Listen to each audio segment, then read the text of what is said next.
and welcome to Talking Bottom. I'm Paul Tanter. I'm Matt Brooks. And I'm Ange Pearson. And we've been looking forward to chatting with this week's guest for a while now. He started as a DJ, playing nightclubs such as Dogstar, Sugar Hut, and Ministry of Sound. He's now a broadcaster, interviewer, film critic, and writer, with publications including Heat, Entertainment Focus, New Empress Film Magazine, and Screenjabber on his CV. He's currently the resident film critic for BBC Suffolk and Phoenix FM. But he's here today as the man who quite literally wrote the book on Rik Mayall. He's the author of Rik Mayall, Comedy Genius, a biography of the great man, which is available now. Mark Searby, thank you for joining us. It's a pleasure to have you here talking bottom with us today. Oh, well, thanks for having me on, guys. It's hugely appreciated. And Angela, may I say what a charming, smashing blouse you have on? Well, thank you very much, Mark. I'd love to say it's a dress, but no. But it's neither a blouse. It's too cold for a blouse today, I'm afraid. Mark, to kick us off, you've written a biography about Rik, and I've seen you introduce Drop Dead Fred at film screenings, and you've written about it in magazines. You're obviously a huge Rik Mayall fan. Do you recall how and when your fanship started? You know what? I knew you were going to ask me this question. I genuinely knew you were going to ask me this thing, even though we've not spoken about questions. I knew you were going to. I don't have the answer. I genuinely don't. I think it was the way I would describe it is. Thank you for joining us, Mark. It's been a great a waste of time. You know who Rik is. I really think that there's just life before Rik and life with Rik. That's it. I don't know. I mean, I can tell you when I first saw Bottom Tour. I can't tell you when I first saw Bottom. I can't tell you when I first saw Young Ones. It was just life before Rik and now life with Rik, and that's it. I would imagine my early teens, but that's me having a guess. Could have been earlier. Was it something that you quoted in the school ground the next day or anything like that? Was it that sort of favorite formative show for you? Yes, absolutely. Obviously in the episode where he's talking Lieutenant Sex Machine Homicide, that one, we had a whole play at school which was meant to be really serious, and then it just descended into anarchy, and that line kept coming up, and it must have been the week after that episode aired or something, but everybody did it. It was meant to be a serious play, and then it just descended into, well, Rik and Aid. Did the teachers know what you guys were up to? I can't imagine so. I just don't imagine it at all. It's that Young Ones syndrome, isn't it? That if you know what the Young Ones is, you get it. Everybody else looks at it and goes, oh, look at that. They're just absolute ruffians.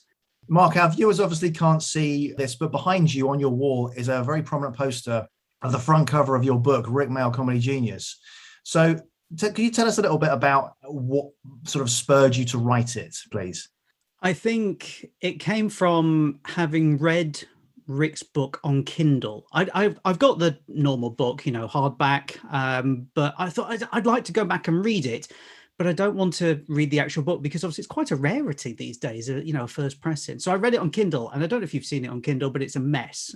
Somebody's clearly just put it on Kindle, not formatted it. It's just horrible. And I was reading it and I was thinking, well, this is great. If you read Rik's book as a script of a film of Rik's life that has not been made, then you'll enjoy it. If you read it as an autobiography, it doesn't make sense. Did you go into it expecting an autobiography? Because I bought it at the time, and I thought, even based on the radio adverts that were running for it, I thought, oh, it's going to be the book of his life, and it was something quite different, wasn't it? Yeah, exactly the same at the time, but it didn't matter at the time. That was the thing. Rik had put a book out. I'm going to read it. I'm going to say it's the greatest thing ever, anyway. And then you go back to it years later, and as you said, you're a little bit disappointed with it if you want to know more stuff. There's bits in there about the Young Ones and Filthy Rich and Cat Flap and Bottom, but how much is true and how much is Rik being embellished? Exactly. Yes, you're right there, Matt. Embellished. How much is it embellished into Rik?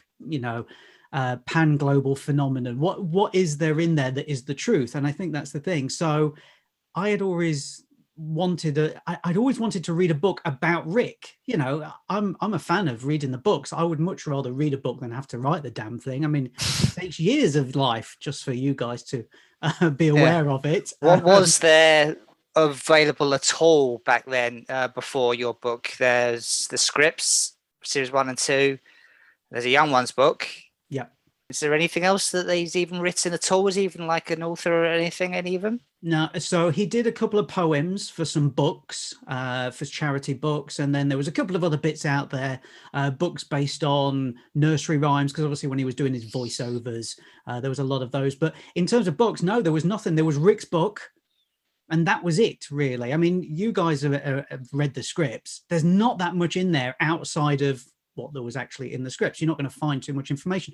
I kind of thought it would be really interesting to find out all of the little nuggets of information and actually bits that he did that most of us are not aware of, including myself, probably you lot as well, and everybody listening as well. There's bits that people have no idea that Rik did, and yet they're incredibly funny. So I kind of thought, well, this would kind of be interesting as a book to find out his whole career, I think is the best way to describe it, because I'm leaving his I left his private life out of it, apart from obviously saying when he got married and when his children were born. And it was just so interesting to go and find all of these little bits, you know, films that only were released in France, or audio books that have now finally seen the light of day, but years later. So there's lots of little things that you really had to dig into. So it wasn't just a case of typing in Rik Mayall into Google and looking at the first 2 pages. It was finding out all of those others.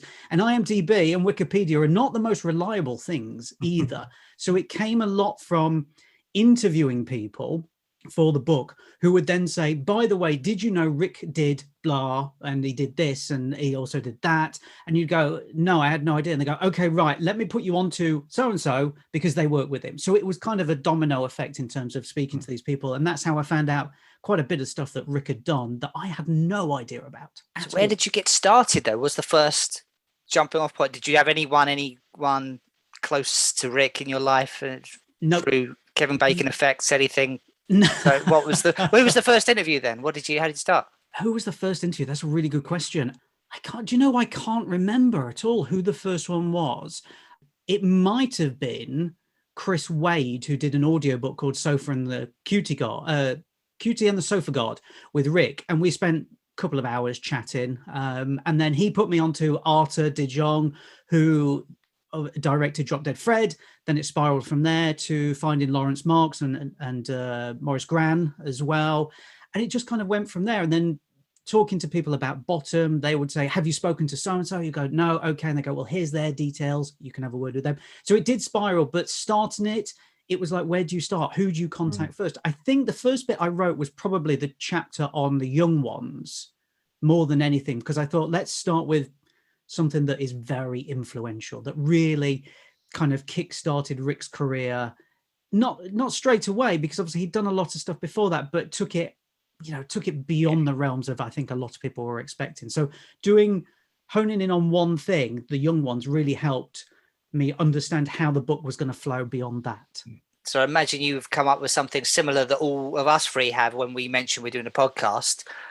Oh, I've not seen Bottom. Oh, well, it's the guy of the young ones. I've not heard of the young ones. What are you fucking talking about? How infuriating do you get with the young'uns who don't know the young ones?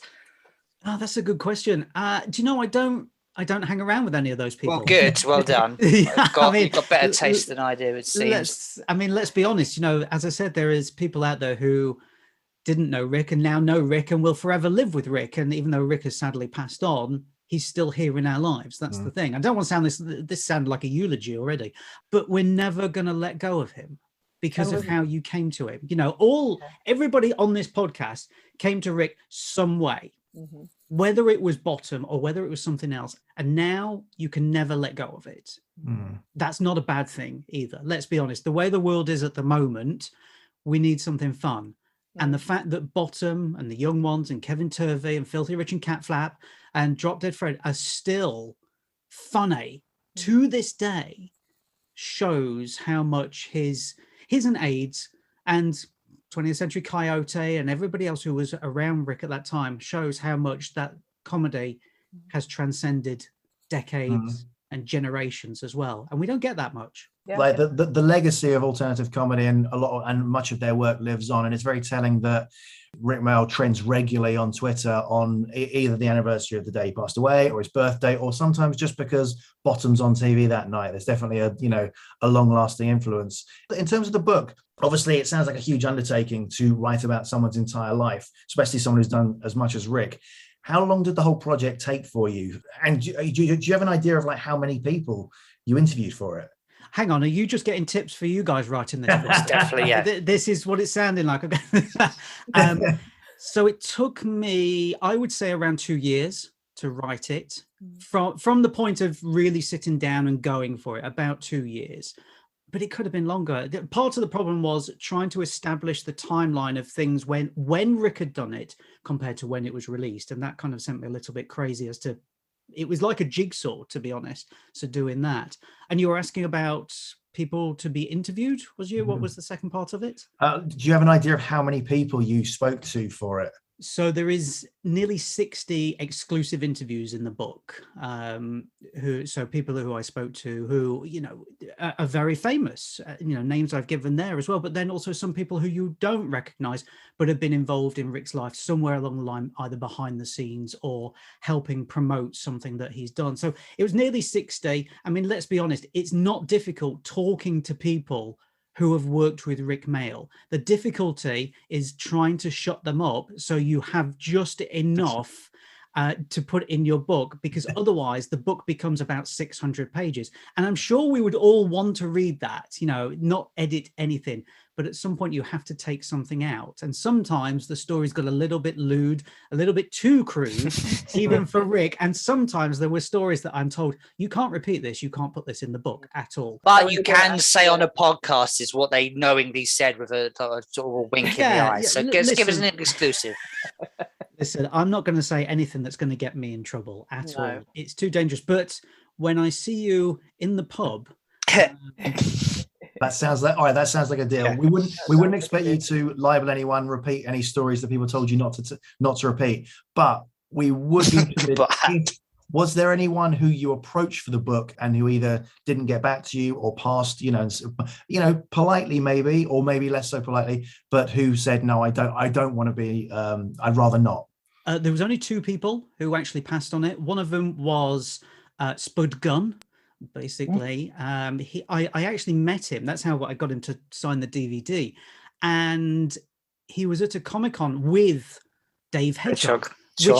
which is automatically brilliant. And they were on the tables next to each other. And I'd already interviewed Christopher Ryan anyway, so I went over and said, "Oh, good to finally meet you in person." He's like, "Yeah, great." So we had a chat. And he said, "Let me just go and introduce you to Stephen, because obviously you're here to interview him." I'm like, "Yeah." So he interviews me. And to be fair to Stephen, lovely man, absolutely delight to speak to. But he said, "Mark, I'm going to be honest, I don't want to go on record with with my thoughts on Rik." He said, "Because they're personal to me." He said, "I've had so many people ask me through the years, but they're personal to me. I was a huge fan before I appeared in Bottom." He said, "So for me, acting alongside one of my heroes," he said, "was a joy." And he said, "I don't want to lose that by watering it down by it appearing here, there, and everywhere." And you know what? I totally get that. I absolutely get it. I've got no problem with that. So I said to him, "Thank you very much. I get it. It's no problem." So that was all. And then the other one was obviously Adrian Edmondson, who ultimately I spoke to his representatives, who were brilliant. They were absolutely brilliant. They were really helpful. But it was always, he hasn't responded. And that's how it very familiar story. Yeah, this feels very familiar. Yes. But you have to respect it, because it's probably a similar thing for Aid, maybe, that he doesn't want to have that, go on record about, what is very private. It's like a marriage, isn't it? It's said as much as before. And it's talking about your best friend who you worked with, who you built your career with, who's passed away. It's going to be massively emotional. And imagine, it's certainly on a podcast. Do you know, it's interesting what you were saying there, Matt, about it being a marriage. And the way I liken it is there was a relationship many years ago, back in the late 70s, early 80s, for a football manager who was the manager of my football team, Nottingham Forest, Brian Clough, the late, great Brian Clough. And he had a right-hand man called Peter Taylor. And together they won nearly every cup that was possible in European football. And then they had a massive falling out and they never spoke again. And then Peter Taylor died very suddenly. And from then on, anytime somebody asked Brian Clough, he was full of remorse. He said, I'm a stupid idiot. I should have made it up with Peter. I held a grudge too long. Now he's gone. I can never say anything to him. And I think that's the same here. I think that's 50% or more of Aid's thing, is that he feels like something went, that was more than just a friend, that was more than just a writing partner. It was, as you said, a marriage for 30 years, really, let's be honest. And how do you compute that? How do you deal with that mentally? I guess some people speak about it all the time and they enjoy the jokes. Other people just push it way down. And I think that's what's probably happened with Aid. I imagine personally he talks to, his wife and friends and family all the time about Rik, because they have so many stories. But professionally, it is one of those things where it feels very much like he cuts off the interview very quickly. Mm-hmm. I mean, Angela knows it because you interviewed Aid a few years ago, didn't you? And I saw your interview, and it was, I saw how you were trying to sort of lightly badger him into talking more about Bottom, and then it was maybe 2 sentences from him. And I kind of felt like, well, look, here's Angela who runs a Talking Bottom podcast. Like, if you want me to send you the questions in advance, so there's no tricky ones, we will do it. But he's still shutting those things down. And I'm like, this is, it's disappointing, I think is the way to describe it. But as you have all found out, some people just don't want to talk about it. And I completely respected it. And, again, it was all very polite and there was no, it was just, I can completely understand why he didn't want to be drawn on certain topics. And it's a shame for all of us because, of course, like as you say, like as fans, our reaction to losing Rik, the 3 of us have all started this podcast since we lost Rik. I was doing pub quizzes about Bottom, like you've written a book about Rik. We've reacted as fans to want to compile and get more and more and more information and document it. And it's such an important thing. You write in Comedy Genius, Rik Mayall. It's great to have that one book, and that's what we want to do. But, we've narrowed it down so it might be a little bit, but, if you're going to do a specialist subject on Mastermind, ours would always be Bottom, but like it's fantastic that you've got all of Rik's stories in there. We're obviously focusing on the Bottom, but just to ask, what particular stories that you can share with us do stand out for you then? Is there a favourite story that you'd heard about Rik you'd never heard before and it came out in your research? Oh, there's loads. Honestly, there were so many. I'm thankful that I managed to put most of them in the book, to be honest with you as well. Do you want them Bottom centric, Any? Okay, right. Just want to give an advert for your book. Those the loads of the viewers who have not read it yet. Give us one of the things you would say, this is a stand-up moment, and buy the book to read more. But give the whole story. Don't give us a cliff. Okay, right. I will give a story about when Carlos Davis was with Rik. He's the writer of Drop Dead Fred, and they were filming Drop Dead Fred, and Carlos Davis was there. And Rik was trying to find the character of Drop Dead Fred. He kind of knew who it was, but he couldn't get it. And Carlos Davis has said to me that Laurence Olivier always found the character through the nose. So when he understood what the character's nose would be like, he understood who the character was. And Rik was the same, but Rik was with hair. So once Rik knew what their hair would look like, he knew who the character was going to be. So Drop Dead Fred obviously came with this wild hair, and he got that, but he couldn't get the outfit right. They just couldn't get it. He couldn't find it. And one day they were walking through New York and they saw this women's shoe shop. And in this women's shoe shop were a pair of red female boots. Walked in, tried them on. That was it. Bought those boots there and then. And obviously he wears them in the film. However, the story continued from there in that they were on a ferry somewhere, and they were passing the Statue of Liberty, and all of the Americans were stood there looking at it and marveling at its wonder and everything. And Rik took one of the red shoes off and held it aloft, and he said, "Look, shoe, the Statue of Liberty." And all of the Americans turned round at that moment and looked at him. And then he put the shoe into his top pocket of his coat. And that was it. So I mean, that's just one of the stories. Yeah. And I think that's what you get. You know, they also told me about when they were at Rik's agent's London office and they were trying to get the story really condensed, and they couldn't understand how they would take the story from where they'd got it to a really good point to the next bit. And Rik was jumping around. He said they was jumping everywhere. They had a piano in there. He was jumping on there. He was hitting the kids. He was so manic, as you would expect, but they couldn't get this bit right. And then all of a sudden, he just went, "I've got it. We sink the houseboat." And that was it. And that moment connected the rest of the film. Yeah. Really. So there's loads of stories like that. You know, I mean, that you guys will probably know. I keep saying you guys. Apologies, Angela. You know, you just. Oh, it's the community. I consider myself one of the guys. Fantastic.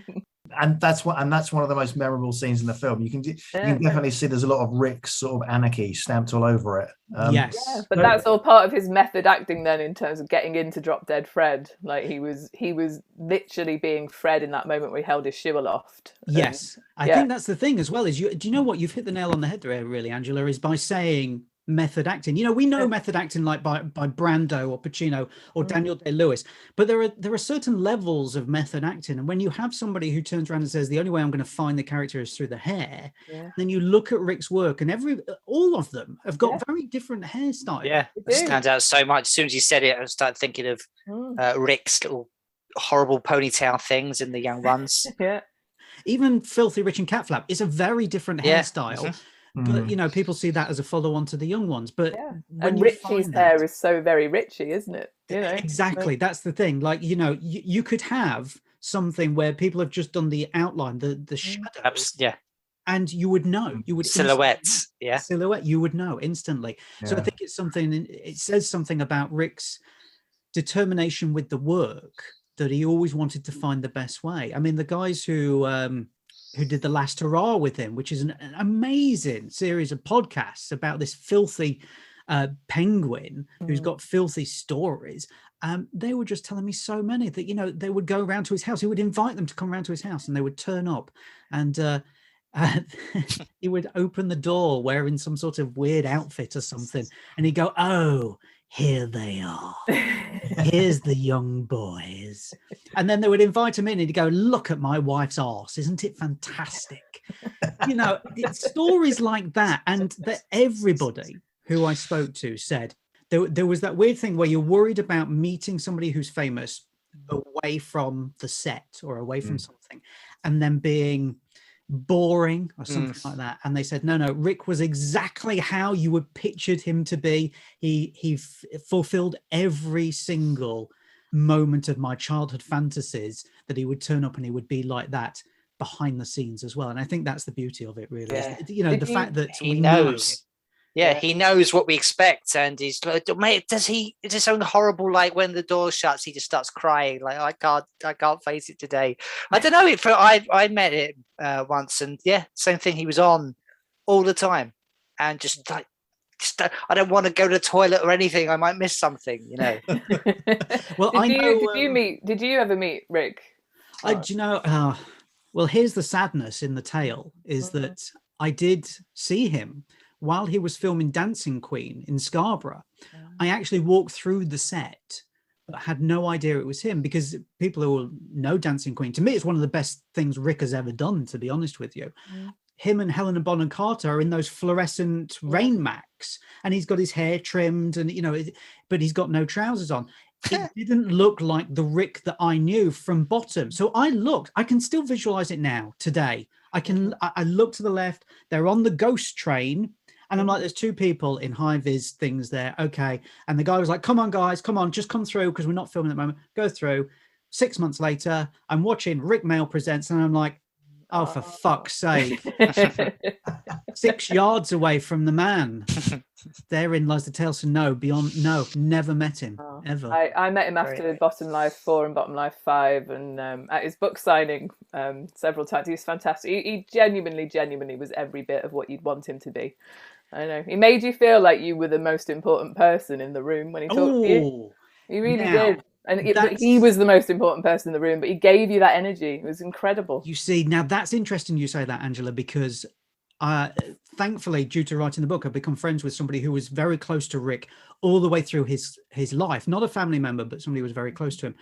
And she said exactly the same thing, is that he would make you feel like you're the only person in the room. He would make you feel special. But also, he knew how far he could go with each individual person within 20 seconds of meeting them. So, you know, for me, I'd be like, oh, you can fill me up wherever. It doesn't matter. But there'd be other people out there who are like, I'm too standoff. And he would understand that. He knew every single person's body language. I think he was a master at that, and I think that's the beauty of it. He understood people. He really could get into what everyone's character was. That was his genius as an actor. Yeah. And as a human being, he was really, really emotionally switched on, wasn't he? He was. Well, but this is the reason why the book is called Comedy Genius. Really, is because ultimately, I mean, you guys are not going to disagree here that he wasn't a genius, but the word genius is thrown around a lot these days. A lot, oh, that's genius. That's genius. Oh, he's genius. No. Let's look it up in the dictionary and let's find out what genius really means. And that's what I put at the start of the book, is the dictionary definition of genius.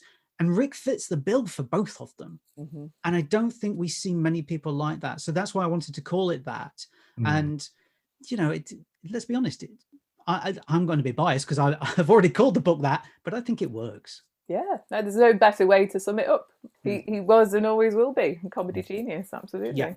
Yeah. So through the course of your interviews and your research that you did you find much out about Bottom? And is there anything that the ardent Bottom fan might not know that you managed to dig up for the book? Well, you have covered it on your podcast already. I have to say I'm a fan of the podcast anyway. Here we are. I'm kissing some arse here now. Okay. But you have already said this, is that there is this story that has spiraled out of control, that Bottom came about because they were in the West End doing, what was the play? My mind's gone blank. Godot. Thank you. That Bottom spun out of that. That's just not true at all. It helped them develop Rik and Ade, but they were already sat in a room at Nolgate Television writing things because, and this is what I found out actually from Paul Jackson, who, great guest on your podcast, really interesting. He had said that Rik and Ade had seen what Jennifer and Dawn were doing and how popular they were doing it, and which was them sitting in a room Monday to Friday, 9 till 5, writing. And they would come out with these popular sketches and everything else like that. And they wanted to do something about it. So Paul set them up with this little office in Nolgate Television. And then they started to write and they started to formulate these things. And only when they went obviously to the West End to do Waiting for Godot, did they start to formulate more as to who the characters were. But obviously the pilot episode of Bottom was way before it was released as well, way before it was actually put into series. So there is this, I think it's a false story that it only came about because of Waiting for Godot. It didn't. It was starting before that. It was probably starting in about 88, 89, something like that. Yeah, well, I think the pilot was filmed around 89, right? Yeah, that's right. Yeah. I mean, as you've said on your program, you can tell, Rik's hair's different. Ade's got hair. And obviously that's all gone by the time that they go on to film the other 5 episodes. But yeah, there is this thing going around that it only happened because of that, and it didn't. They wanted to work together, just them two, because obviously they'd worked with Ben Elton and Lisa Mayer on The Young Ones. They'd worked with Nigel Planer on Filthy Rich and Cat Flap, but they really wanted to just hone in just them two because they'd been to university together and they'd found each other throughout the rest of 20th Century Coyote. They found that they worked together the best. They started out as a double act, well, maybe not started, but where they were brought into The Young Ones as a double act and weren't a double act in The Young Ones. So it's not the Rik and Vivian show, is it? No. They don't always have scenes together. The status changes with different people. Filthy Rich and Cat Flap, I don't know if you feel the same, but like I always feel a little bit guilty when I talk about some of the work that they've done, which isn't their best. And I do feel Filthy Rich and Cat Flap is hit and miss. And then to follow it up with Bottom, it's like, oh, maybe a little bit of a misstep, but then that's for us really where they hit their stride, and that's there's the double act. There was all everything before that was all leading to this. You know, do you know what? You're probably right there, Matt. I mean, I stick up for Filthy Rich and Catflap a bit more. I think it has aged better than when it came out because, as Paul Jackson said to me, people thought it was going to be The Young Ones Part 2, basically. And it wasn't. It was a stepping stone. You can see, you watch that show, the first episode is very Young Ones. The last episode is very Bottom. And there is good that point, yeah. So it was that stepping stone for them. But I still stick up for it. I think there's some really interesting things in there, especially in this day and age, you know, of scrupulous managers and seedy people who, you know, who try to be presenters, especially in the age of the influencer as well. You know, everybody's on. And I think that's the thing with Richie Rich is that he's always on. He's trying to be famous. And you imagine if this show happened now, he would be on TikTok and he would be on Twitter and he would be on Facebook. You know, he'd be on all the social medias trying to be famous and it just wouldn't work. So I think that show has come of age now more than when it was released. The sad fact is nobody shows it. So it's really difficult for anybody to just sort of come across it. And that's why I think with Talking Bottom doing these additional episodes where you're talking about Rik and Aid's other little bits, I think Filthy Rich and Catflap is a really important one because hopefully people will go to it. People will buy the DVD and watch it and go, actually, I can see the way that they've moved over time. And this is an important piece. But it's so interesting as a Bottom fan to find it. Like I heard of The Young Ones from my parents. So you like that? You will like this then? Great. And I before the internet stumbled upon Filthy Rich and Catflap. I didn't know what the hell it was. And it was years until it came out on DVD. And then it's so surreal hearing Eddie, Richie, like that's what it's like New Bottom, but very different. It's interesting for, as you say, Matt, for younger Bottom fans to, if you're a fan of Bottom, but you're maybe not aware of Rik and Aid's previous work, although most people tend to be at least aware of the Young Ones, to discover Filthy Rich and Catflap and then see Dangerous Brothers sketches on YouTube and that kind of thing. And you can kind of see, all of these things kind of eventually merge together to form Bottom. You can sort of see all the influences. You mentioned Waiting for Godot earlier. I'm interested to ask, Mark, if you've, obviously, very few people saw the Rik and Aid version of it because you would need to have been there at the time. There's no video of it. But have you ever seen any interpretation of Waiting for Godot? And if so, do you see any kind of similarity between Bottom and Waiting for Godot? Because there are often inferences made between the two. But you know, it's interesting you bring that up because only yesterday did I watch a film that it was a Japanese subtitled film that had a whole section where they were making Waiting for Godot in it. Really? The most random thing in the world. You're like, what? Okay, this is very odd. I have to say, I haven't seen any interpretation whatsoever. I don't know if I'd want to see any interpretation apart from obviously Rik and Aid, but I would have liked to have seen Robin Williams and Steve Martin's version of it as well. But I did hear stories. I think it was Carlos Davis who told me that in the end, Robin Williams would just go off on one and just do his own thing. Do his own thing, exactly. And you're kind of like, well, that's okay. You know, I'm paying to get two things here. I'm paying to get one of the great plays of all time, but I'm also paying to get some Robin Williams stand-up. Like, got such modern references in this play. It's so weird.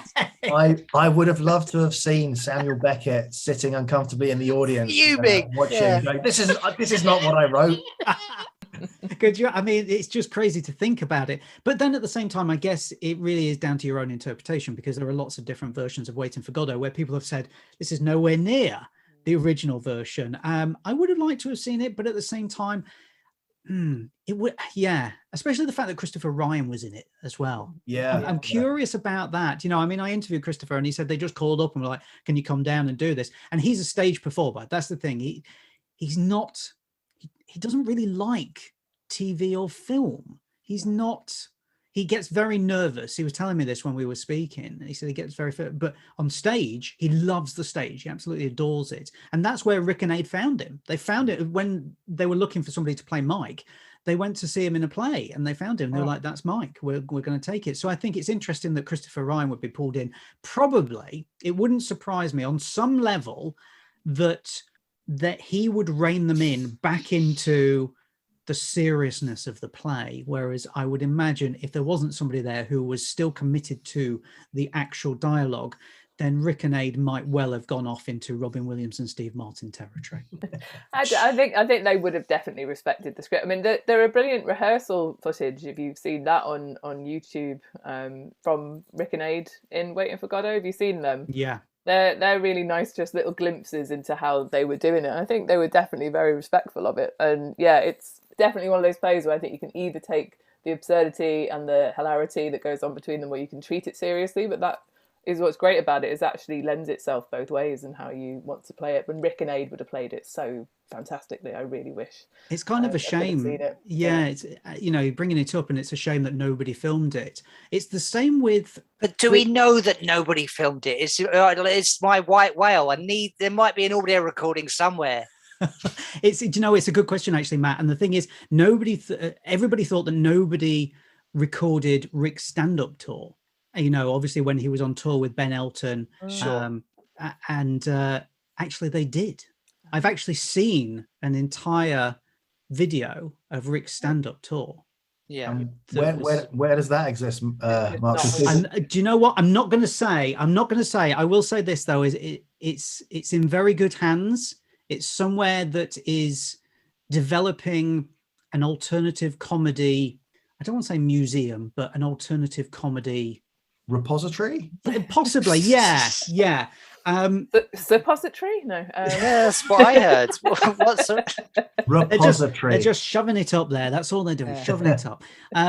So I've seen it. That's the thing, and the quality is very poor because it was just back in those days. Obviously, it was just the VHS camera. You mean the visual quality? Visual quality. Yeah. You can see Rick, but because of the lights, they're on his head. So you can't really see him. What does he look like? Kevin Turvey? How young is he? What's this kind of? So this would have been, this would have been what we're talking 86, 87, maybe something like that. And he comes out on stage and he has his hair. He's got long hair, but he has it parted and then put into horns, and then long at the back. It's really weird because obviously you don't see Rick with that haircut anywhere else. So him coming out doing that, I'm like, okay, this is weird. This is strange. Hair, but, yeah, exactly. With that, yeah. But the majority of his stand-up really was bits of bottom. Okay. Yeah. That's interesting.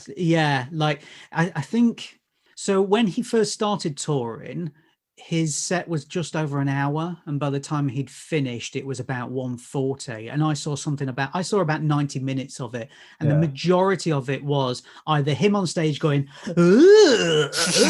and you know, chatting up all the birds on the front row, thrown in with loads of bottom jokes that you know, made into the show basically. Or so knob gags, all of the stuff that you would kind of think, okay, that's interesting, but it's not a stand-up show. It's just a series of jokes, which work brilliantly in bottom. But when you go to see somebody, you kind of expect a certain pattern to the way that their stand-up would go. So to turn up, I think people just turned up and went, oh, it's Rik Mayall, fantastic. But what had he done? Had he done the young ones at this point? Yeah, he'd done young ones and Filthy Rich and Cat Flap.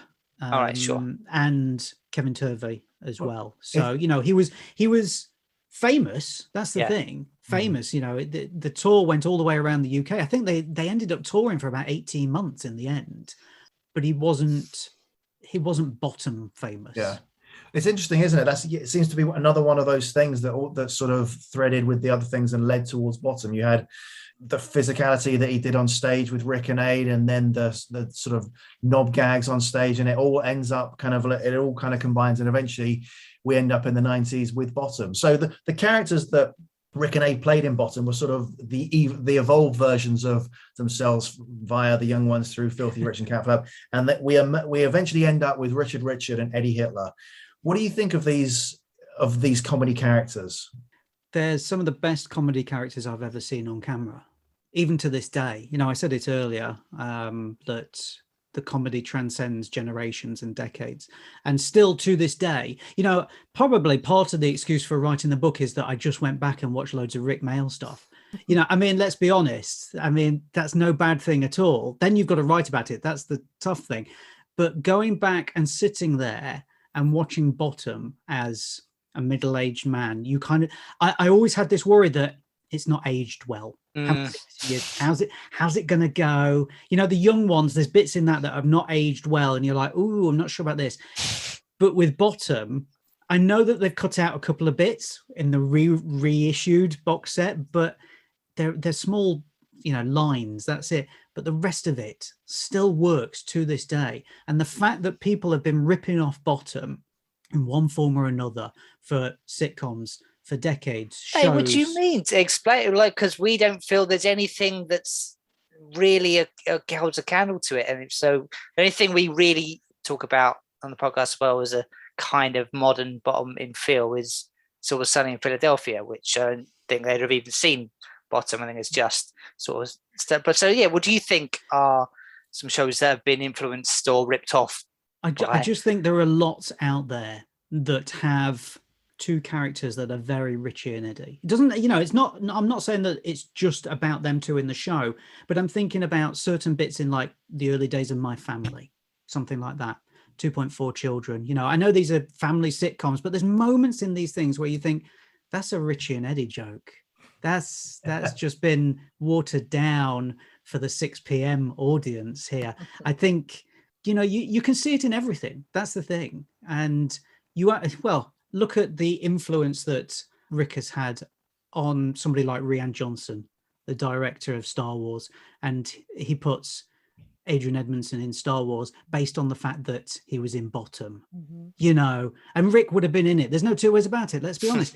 But I think the fact that you have somebody like that referencing Bottom again, and then you've got all of these other sitcoms that are out there as well that are still doing bits that Rik or Aid did 30 years ago as well. There's just little bits. I'm not saying that there's a direct comparison, because I think you're right, is that possibly the closest thing is maybe It's Always Sunny in Philadelphia, or, you know, it's sad to say, but anything that Greg Davis does as well. But that's understandable, because Greg Davis, obviously a huge Rik Mayall fan, so much so they put him in Man Down, and the man loved him, like we all did.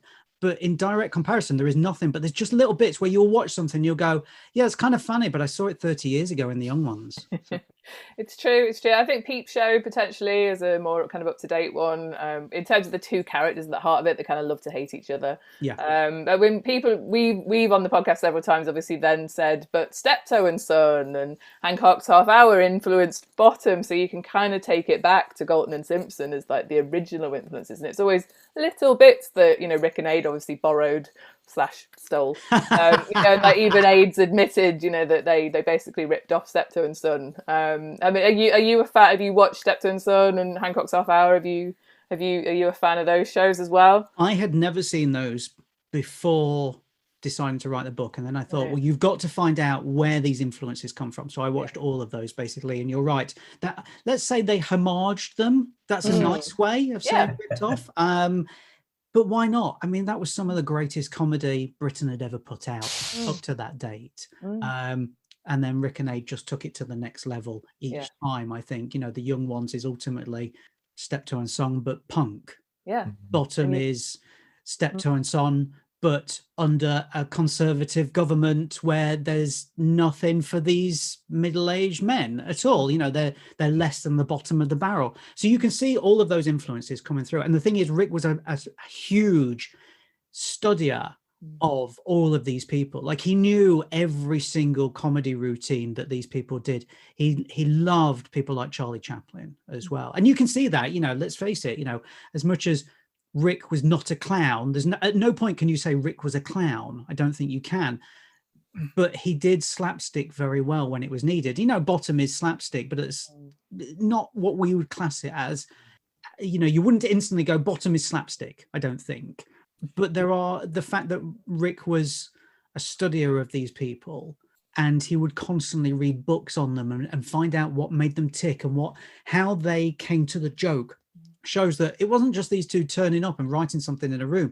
They were taking bits from all of these different areas that they loved and putting it through their own minds, putting it through their own machine and creating something that they spat out and thought, nobody's going to watch this. You know, it's going to be watched by about 5 people, but actually it's watched by millions of people still. And I think that's the beauty of it, is that you can have people like that who take all of these influences and adapt to them as well. and add their own, and then that improves upon what has already Absolutely. gone before, and then that is why obviously everything seems to be like, well, that's harking back, but actually it's new and it's fresh and it's fantastic. Have you got a favourite episode of Bottom?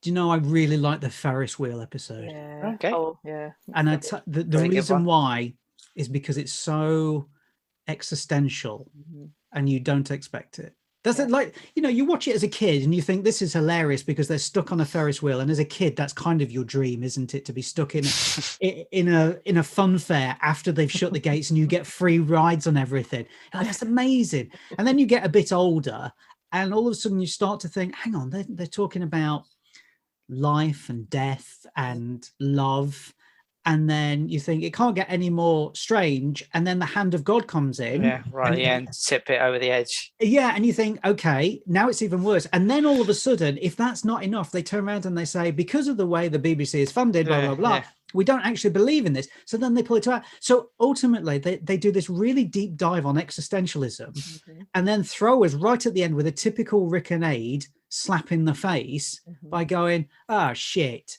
And you're like, that's incredible writing. It's a bit of a flex, isn't it, showing like this is what we can do, but this is what and then we fall to our deaths. Ha ha ha. Absolutely right, Matt. It is a huge flex that, look, we are intelligent, we are really intelligent, and in fact this is what we're doing, but at the same time we're going to give you what you want as well. Absolutely. It's like, it's almost like Waiting for Godot, that episode. They're trapped on there and they're going nowhere, nowhere quickly, and then, you know, what are they waiting for? Literally death. It's definitely one of our favorite. It's definitely one of our favorite episodes. That one. It's one of the few that are done in real time. So there's no, it's all like a two-man stage play. That one. You mentioned slapstick and the sort of and the violent humor and that kind of thing that Rik and Ada are famous for. When we've talked about the stunts they do and elements of slapstick, and we tried to think of anything else in the 30 years since the show first debuted on the BBC, and we can't really think of anything that has ever matched that level of slapstick humor. Is there a reason that you can think of that we don't have anything like that compares now in anything else? It's too dangerous. Do you think? Look, we're adults. We understand the difference between what is on screen and what is joking material, but you know, there's still a lot of people out there who I think would probably take it seriously, which is, you know, it's a shame. It really is, but it's the way of the world. Look, we have warnings on Dettol bottles for people because they're drinking it, you know, and this comes straight out of Bottom, and it needs to be there because people are drinking Dettol. They're the type of people that would drink Dettol. We're better off without them. Have you seen the Live and Kicking with Rik and Aid on, when there's a phone call and some kid says, oh, do you think it's dangerous that some kid might hit each other with a frying pan? And Aid's like, no, it's be stupid, isn't it? You're an idiot then. This is so dismissive of it. Like, but you know, it's funny you bring that up, because that's an interesting interview, because that's one of the few times that they did pre 6 p.m. interviews. And let's be honest, The Big Breakfast is another great one. But it's very awkward. It's really awkward because you can see that they are desperate to make some sort of reference to a knob or go, oh, you know, the typical Rik and Aid that you would want to see, but they can't because they've been told. That's the thing. You know, there's a great interview where they're on Jonathan Ross as well, and you can see it. Like, it's awkward to watch because you're just desperate for them to become who you know them for, but they can't. They're like that. No, we can't. No, come on, think. No, don't say it. Don't say it. Don't say it. Don't say it. Don't say it. Okay, we got away with it. It's perfectly fine.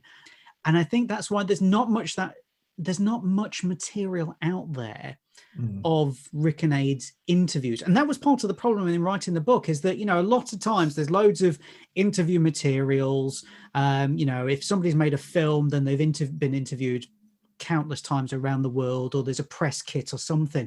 There was none of that for a lot of the stuff that Rik did. So it was really difficult to find anything about how it even got made or anything else like that. Like the Nintendo adverts, you know, I remember fantastic, aren't they? Fantastic adverts, but there's only a couple of them on YouTube. Yet Rik filmed quite a lot of them and got quite a lot of money, and that's why his house was called Nintendo Towers. But it was really difficult to find out how many he'd done. And then I found out later on, like about 6 months after I'd written that bit, that he'd gone back and done a few more. I was like, oh, for fuck's sake, I've written that bit now. Now I've got to go back in and do it again. But it was all of these little bits that I was finding out later on that I had no idea about that he'd done, you know. And I think that was the thing. Like, Rik did voices for 2 computer games, which seems strange. Like, it seems...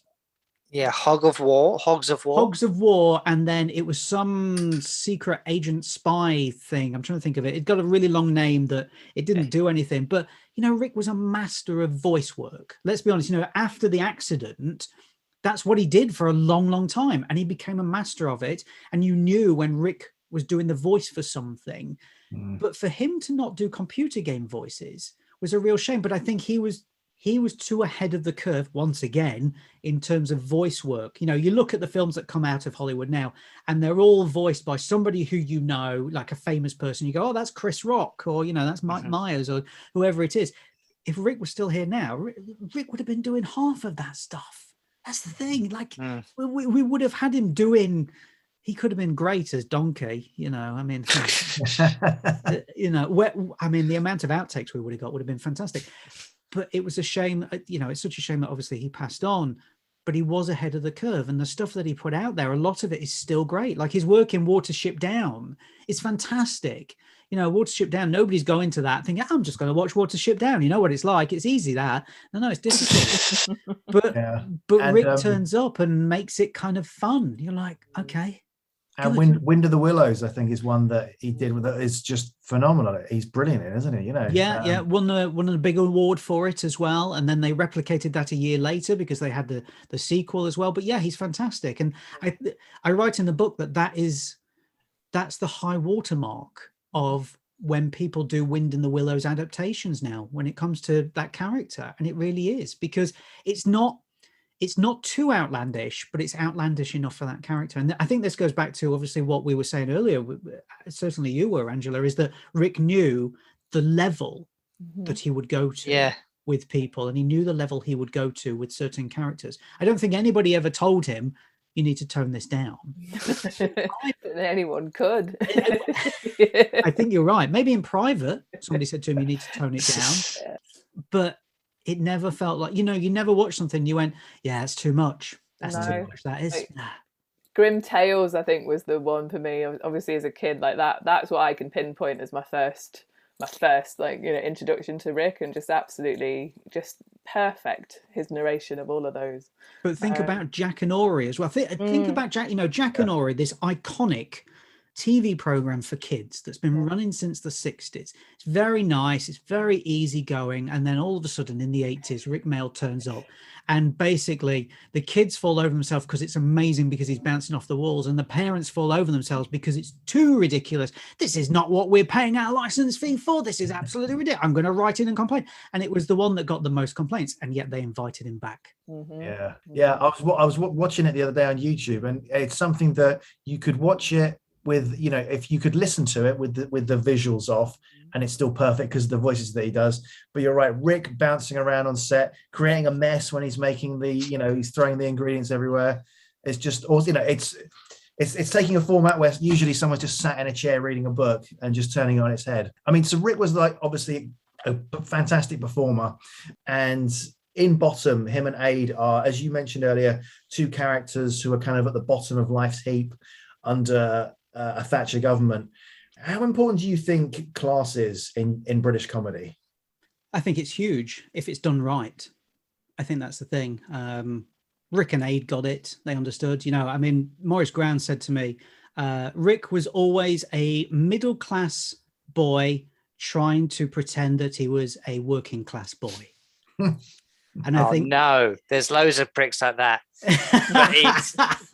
Well, you know, you don't have to. But you see, that's the thing. His attitude seemed to be like he did really care, I think. Yeah, I think that was the thing. But in terms of class, yeah, it's hugely important, especially when you have characters like Rik and Aid who are at the bottom of the barrel because of their social standing. And, you know, they live in Hammersmith. Let's be honest, you know, it's regardless of what you think, it's quite an affluent area to a certain degree, even at that time. But the fact that they have been thrown out of life in general. You know, they have no friends. Well, they have two friends ultimately.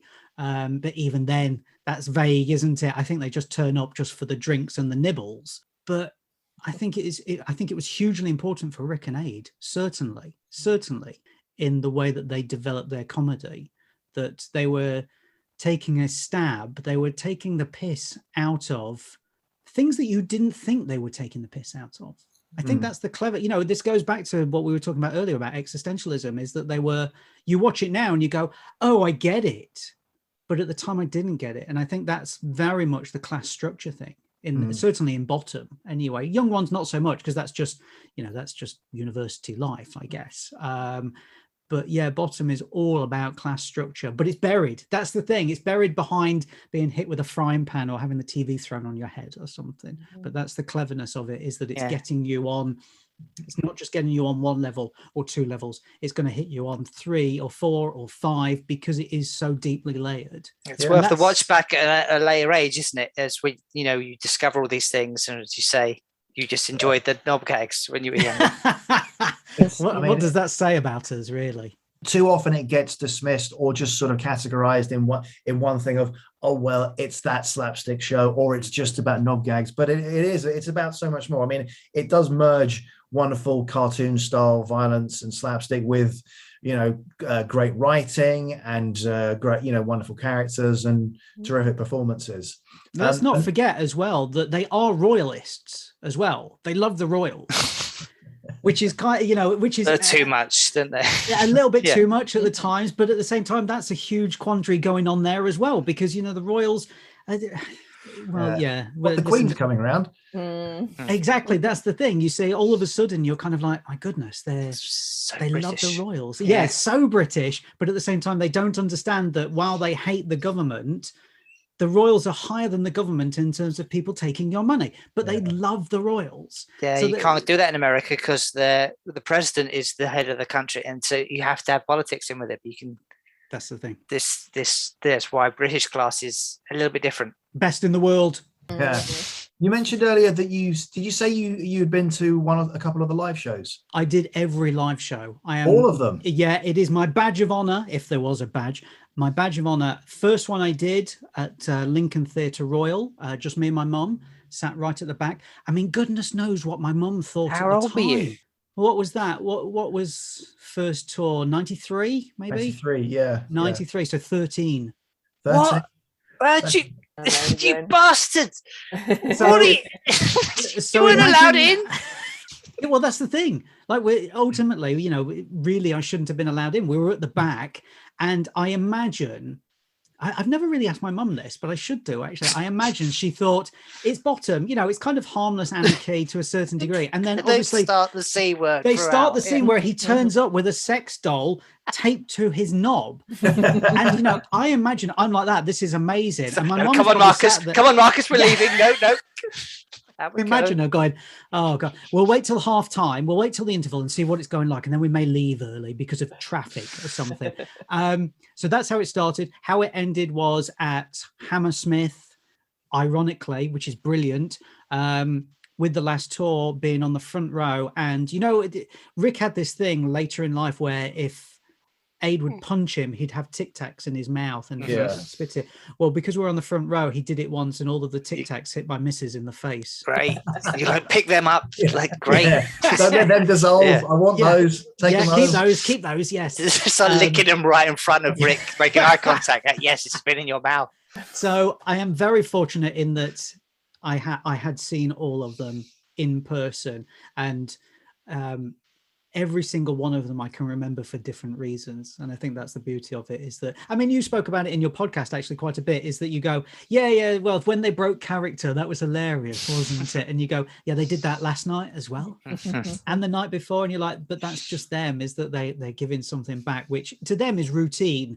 But for people, and this is pre-internet, nobody had seen it. And you're like, oh, God, they fucked up again. God, they're not very good, are they?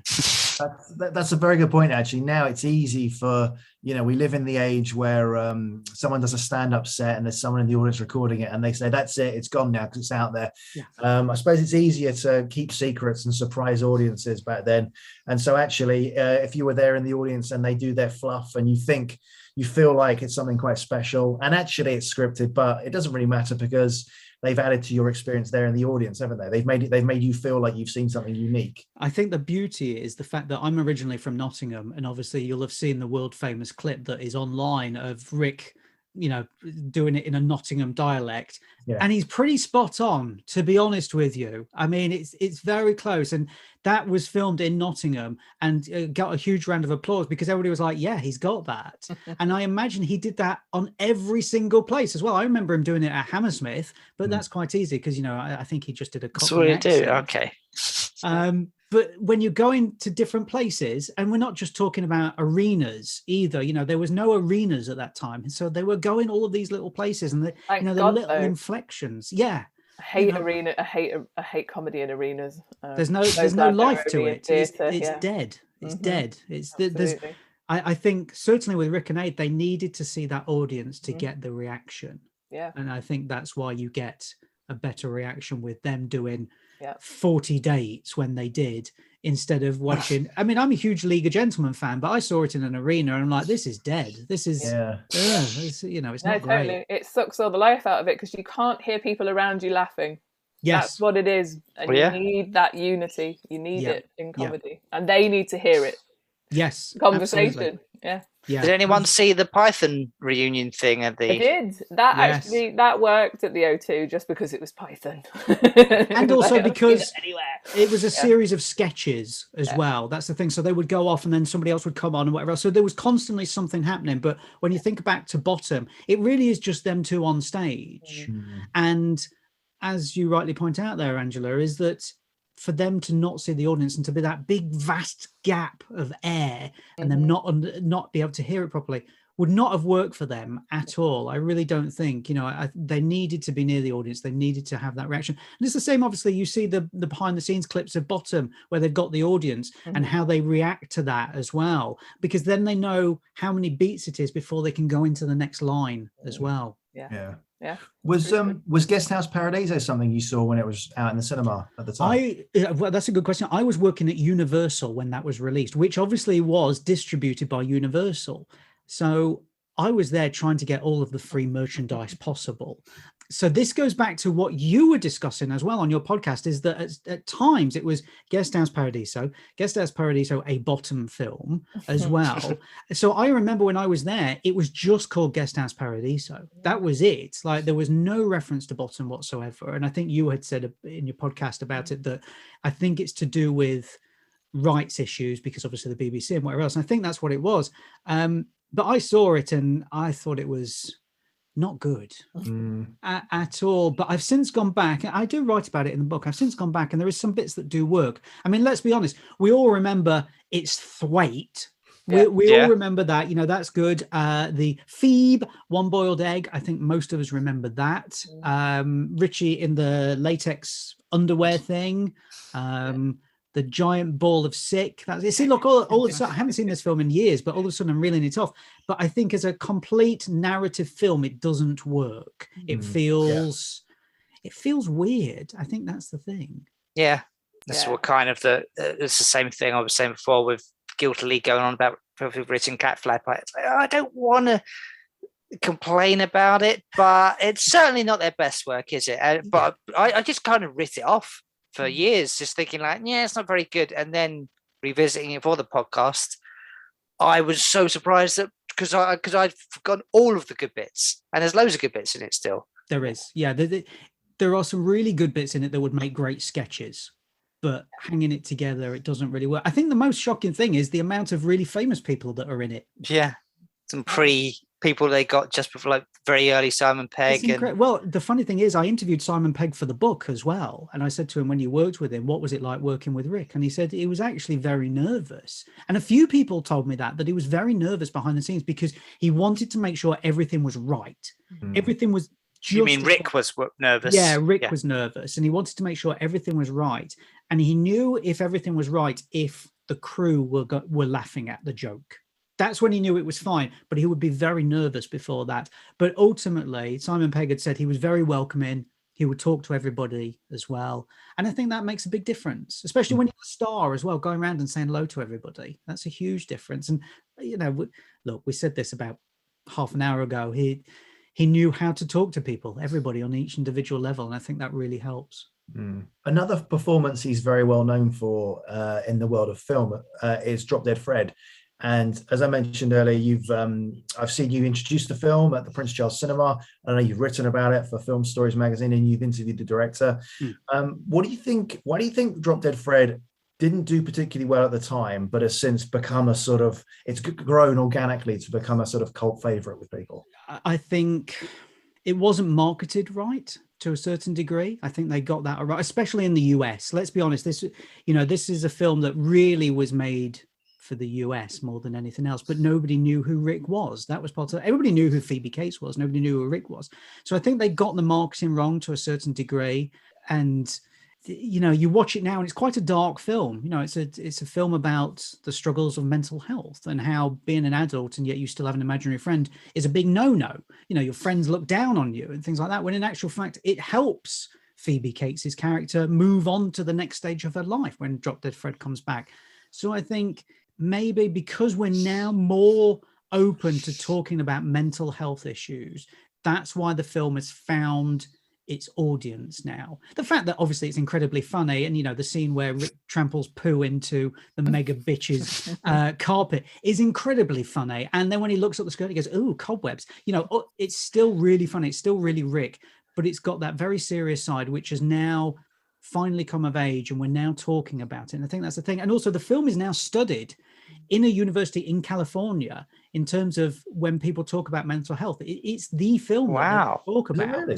Yeah. It's on the syllabus. That's how big this film is. So I would have said something like Inside Out from Pixar would be my go-to one as well. I think. Of course, yeah. Drop Dead Fred is maybe the best things you can get from that. But at the same time, you go into it and you go, well, it's kind of funny, and then at the end you get that analytical look at it, and your tutor says to you, right, what did you learn from this outside of that? And they go, well, actually Phoebe Cates' character is really struggling, this helps her, and there's so much going on in that character. So you can see why they use it as a reference point. Incredible film about how you're overcoming your childhood and what you've lost and who you were. Yes. And that her relationship with their mother is really complicated, and the fact that her dad left and the mum's blamed her. There are loads of dark things in Drop Dead Fred, but it's absolutely hilarious as well because of what Rik brings to it. I'm really pleased to hear that that's being studied. Drop Dead Fred, I still tell people it's my favourite film, and people look at me sideways as if I'm insane, but it is because there's no little girl that watched that film that didn't want to be Snotface as well. Exactly. There's millions of people around the world who are able to quote that. Yeah. I mean, I spoke to Anthony Fingleton as well, who was one of the co-writers, and he said, I knew that Drop Dead Fred was still very popular, he said, and I was trying to explain what a cult film is to one of my producer friends, and the guy couldn't quite understand what a cult film was. I mean, this was years ago. And he said, so I beckoned the waiter over, who was in his 20s, and he said, do you know Drop Dead Fred? And from then on, the waiter just quoted Drop Dead Fred scenes to him. And then his film producer friend went, oh, right, I get it, in that people just love it, but it's not the biggest film. And I think that's the beauty of Drop Dead Fred, is that it is instantly quotable, and yet we're still talking about it all of these years later. And so is the director. Arta is absolutely fantastic. He's happy to talk about that film all day long. And why wouldn't you be? It looked like it was a heck of a lot of fun working on it. Yeah. Why did no one else give him any bloody film? It didn't do commercially, but it's there. It's proof. It's like a proof of concept, isn't it? Look, there you are. You're crazy. I think also you're right about it not being marketed terribly well. Do you ever see they did actually get Rik Mayall on the David Letterman show to promote it? The interview is on YouTube. You can just tell Letterman does not want him to be there at all. I feel really bad for Rik Mayall when I watch that interview. It's quite cringeworthy at times. Yeah, I must tell you this as well. Actually, Carlos Davis was telling me, who's the other co-writer, was telling me about because they've been trying to remake Drop Dead Fred for years, haven't they? Yeah. I really hope they never do. Yeah. Well, this was a discussion that I had. I'm like, I hope they don't. But they had been trying to do it, and when somebody had bought the rights and they had got somebody from Saturday Night Live, he didn't tell me who it was, basically. Then they dropped out, and Carlos Davis did a rewrite of it, and they still weren't too sure. And then eventually they got to a stage where they were happy with the script, but they couldn't get anybody, basically.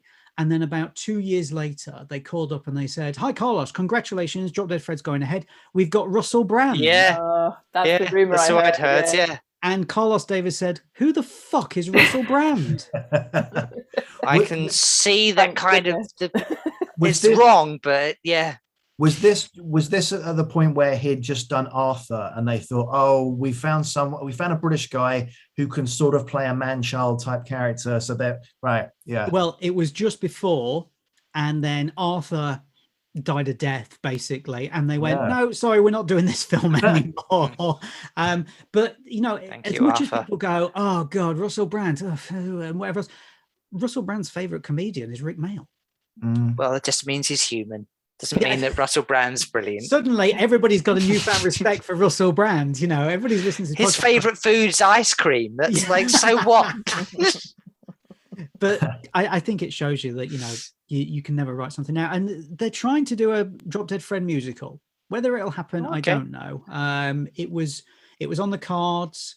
It's been on the cards for a couple of years. Carlos Davis is writing it with a British composer, actually, and obviously, with the world turning on its axis the opposite way over the past 18 months, that's put a stop in it. But they're still trying to do it. Okay. I feel like that could be interesting to see a completely different medium for it. I just thought there would never be a way to redo it as a film and not have it be Rik. It's just repeating it otherwise. Yeah, you bring something new to it. I guess like the my favourite film.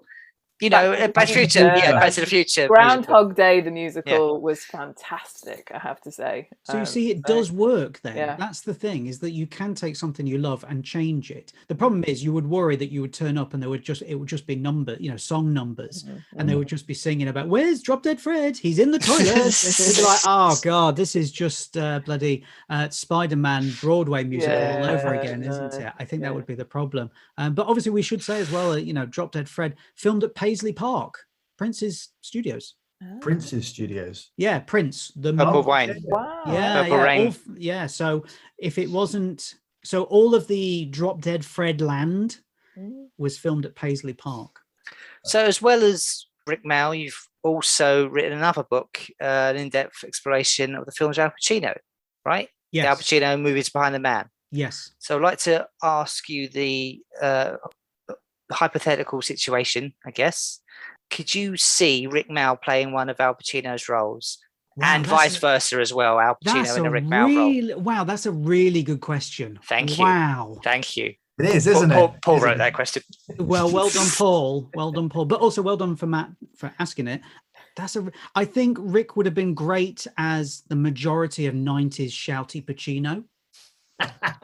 Yeah, I'd love to see Rik in like Heat or something doing the it's the phone, isn't it? It's got Janie. Yeah, see, perfect. Or as Dick Tracy, as Big Boy Caprice and Dick Tracy. I think so. Anything in that era, I think Rik would have been fantastic at. Al playing a Rik character. See, now, just based on what Matt said, I'm now imagining Al Pacino going, ring, ring, ring. Lieutenant Sex Machine, homicide. Yeah, that'd be fantastic. It would be. Somebody, if there is somebody who is really proficient in editing and whatever else on the internet, please put that up on YouTube. Oh, yeah. Well, people can do deep fakes now, can't they? Perfect. Please do that just for our amusement. That would be great. We will have you on the show and to talk about how you did it if you do it. Yes, I'd love to see it. So Al as a Rik character, the only thing possibly would be in Waiting for Godot. I think because there is that depth of the character there. And Al always waiting here for Godot. Yeah, exactly. Yeah. As much as Pacino always wanted to be a comedian, and he still would love to do comedy stuff, he's not as outlandish as what you would expect in Rik. I could see him doing Kevin Turvey. You know, that could be. If you got the time on your cock, you know. I'd love to see Pacino doing Jackanory. Yeah. You're right. Yeah, no, he'd be good at that. Yeah, absolutely. But in terms of film roles or TV roles, I feel like Pacino could be a Hedgehog. He could probably squeeze him into Hedgehog's role. Just get him in bottom doing that. Be like, is that Al Pacino? I'd like to see Rik Mayall do a Dunkin' Donuts advert in the Adam Sandler film, that whatever one he was, the shit one. Let's be honest. Doesn't narrow it down, does it? Which one? No, nobody wants to see that. Nobody wants to relive that moment in Al Pacino's filmography at all. So we certainly don't want a deep fake of Rik doing it either. Even though it would probably be amazing, I don't think we'd need to see it, because then we remember that it's with that terrible film. But that's a good question. Damn, never really thought about it. But yeah, great. Wanted to steal your question that you have asked a lot of people. I think I'm getting it right here, which is I wanted to ask you if you could sum up Rik's legacy in one line or one sentence. What would it be? Have I got that right? Is that the question that you would ask people? That's the question, and the reason I asked that question is because I can't answer it. So you bastard for asking me that. It's so difficult, isn't it? I mean, lots of people are given lots of different answers in the book, and I like that about it, is that to everybody there was that slight difference. I think the answer, what is Rik's legacy? To me, it is making people happy. Yeah. You know, he's made me happy for decades. He's made you lot happy because you've now doing a podcast. You know, there's millions of people out there who have been happy because of watching Rik. Have probably been through a shit time or a good time, whatever. But you put something on that Rik is in, and the world disappears. It's a different place. You know, as much as all of these majority of these characters are real people. You could imagine these real people.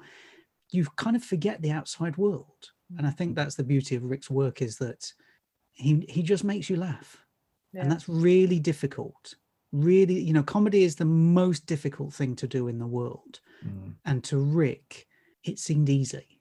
It's so overlooked, its importance, isn't it? But I agree. You cannot measure how many people's lives he's touched and how many days he's saved from just someone who's having a particularly bad day, and then they see him pull a stupid face.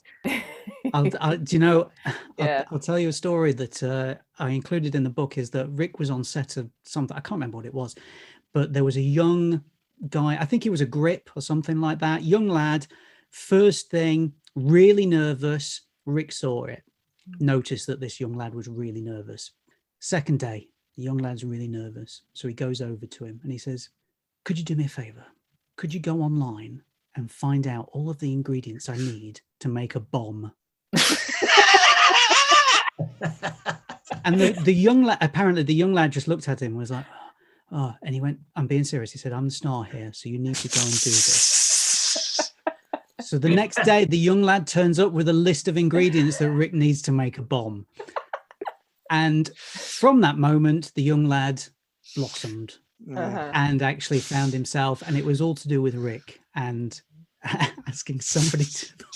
I mean, it's brilliant, but you know, this goes back to it, doesn't it? Is that Rik knew how to deal with everybody, guys. It's so difficult. You see, look, I just said knows how to deal with it, like he's still here, like he's still here. I think that's a difficult thing, and that was difficult actually writing the book, because I had to do an entire chapter about Rik's death, and I wanted to put what the newspapers had put on the headlines, because obviously Rik was front page. Let's not forget that. Every paper, and not many people from the alternative comedy, well, nobody from the alternative comedy world, certainly nobody from comedy world really, apart from maybe Robin Williams, ever got front page, but Rik was there. So I was sat in the British Library with all of these newspaper front pages sat on this huge desk, and I just looked at it and just got quite emotional about it, because you're looking at it and all of them say Rik has died. And you kind of forget that he's gone, because it feels like he's still about. And I just sat there going, this is horrible. And it was a horrible chapter to write. It was just horrible, but it had to be written. That was the problem, because you can't not touch it. But I just chipped away at it, didn't write it all in one go, because there's no way I could have done that. Yeah. But just to look at those front pages and see the outpouring of love from not just like, you know, the red tops, but also from all the broadsheets as well. That shows how much of a legacy Rik had. It always felt like he was more cult than he actually was, because everyone suddenly come out of the woodwork. Everybody was a fan. There was people on there who you were like, how did you even know? You know, Mark Hamill. Like, how did Mark Hamill know? You know what? Yeah. And then you find out that he was a huge fan of The Young Ones and Bottom. You're like, this is incredible. And I think it just showed how many people he really touched. What's the response to the book been like? I mean, you know, as with any book, there's good reviews and there's bad reviews. you just take it on the chin, I guess. But it keeps selling. I'm really pleased. And thank you to everybody who keeps buying this. You know, this was a labor of love. I put it out myself. I didn't have a publisher or anything else like that. So it was just me doing all of the work. Oh, mate. Well, I've got to say, you've done a fantastic job with it. I mean, there's so many stories, bits of information in it, stuff that even people like myself who consider themselves a diehard Rik fan, there's so much stuff in there. And it's like, it's not just not to be disparaging to any other books, but it's not just like cut and paste from Wikipedia or like nicked from entertainment websites or anything like that. It's actually written and thought about, you know, by someone who's clearly a fan of the work and Rik and alternative comedy. You know, not to blow smoke up your bum, but it's a fantastic read. And if for people who are a fan of, be they Rik or alternative comedy or just Bottom, I would recommend it. It's available on it's available via hardback as well, isn't it? But it's also as an ebook. So it's available on all ebook providers. So I'm from Essex. I can't read. Do you have an audiobook available coming out ever? Do you know, somebody did ask me about an audiobook, and I was like, I don't think I could do it justice. I only think Rik were here to read it out about. What do you think he love? Do you think he'd have loved it just because all about his favourite subjects? What do you think? It's difficult to know because he was such a private person away from being out in the public that I don't know. I mean, I would hope so. I would love to get some feedback from Rik's family that, you know, privately or something that they say, actually, you know, it's a nice job, but they're private people. Yeah. Who do you know? That's great that you kept it private, though, that you didn't delve into his private life and that you made it about his work. Who cares about that most people's private lives? Yeah. It's just rubbish. And let's be honest, when I was reading the book and I spoke to people, they were very much like, honestly, when Rik's not about, he's just at home watching TV and ordering pizza and washing the dish. Like, you know, there was no scandals or anything really. I mean, the only one scandal was obviously when Lisa Mayer was pregnant and he ran off and she sadly lost the baby, and then he married Barbara. So, you know, there was that big scandal, but beyond that, I mean, that's just life though, isn't it? Like that happens to a lot of people, you know. So, you know, but putting things in about Rik's personal life and whatever, that's not me anyway. I'm not interested in that, and I think the majority of Rik fans are not either. Yeah, they wouldn't want you. They would feel like what are you shitting on him for? We bought this book because we love it. Why are you having a go at him? You know, if you only want to hear the good stuff. Yeah, absolutely. You just want to hear the good stuff, and you know, as much as I turn around and there's quite a few bad bits that he's done, the majority of it is, look, Rik's fucking brilliant. Yeah. And we try to do that when we've tried to be critical and we tried to be honest in a lot of our, you know, what we talk about, and you don't want to say a bad word about Rik or Aid. They're fucking fantastic. Like, you know, we've said it before, even they're like kind of not quite great still isn't bad. Like, it's still wonderfully entertaining. It's just that it's just not quite like as A-star as the stuff that well, you know, it wasn't perfect. But look at the watermark. Look at the watermark that you're comparing. Set by them. That's the only reason why some of it's not quite, you know, because of how fucking superlative their work is, you know. And anything by them that may seem mediocre or average for them, for other people would seem like the height of other people's careers. Great point. And that's a testament to the quality of the rest of their work. So where can people get hold of a copy of the book if they want to have a read? So the physical book is on Amazon, so you can order it from Amazon. It's also available direct from Lulu as well. They're the printers, so you can get it from there as well. It's $7.99 plus postage and package. And as I said, it's also available on all ebook providers, and it's $3.99 on there as well. So please do buy it and let me know as well. That sounds a very much a bargain. I'll repeat that. That sounds really cheap. Thank you. That sounds bad. Well, surely you could charge a bit more than that. We're going to be charging more than that for our book, I hope, right? No, I mean, it has been a question that has been brought up. It seems a bit cheap, but I then look at other books where I'm like, that's 200 pages and you're charging £17. And I'm like, no, I don't know what you guys are charging. Hopefully not £17 for 200 pages because I've just put a dampener on that. But, I just looked at it and thought, this is the type of book that should be available to the most people at a reasonable cost. And I'm like, $3.99 seems like an average cost as an ebook. $7.99 for 270 something pages. I'm like, that seems reasonable as well. Yeah, we're not setting the price on ours, but we'll definitely try and get it to a bit more than 200 pages, I think. No, you can't. No. It's just about bottom. So how are we going to do that? Oh man, 2 years. You say it's going to take 2 years. Now we'll get it done. There's 3 of us, so. Yeah. What's that? Yours is 200 pages. Well, ours is going to be 201. So there you go. So I notice you've got some viewers at home can't see his background, but you've got some pop vinyl figures there. Do you have these two? No, because they're unique. They got made custom. Yeah, custom made bottom Funkos. That's going to translate really well on the podcast. Well, yeah, I mean, like basically until Mark actually told people what you were holding up, people would have no idea, would they? I just got my cock out. And you got 2. Yeah.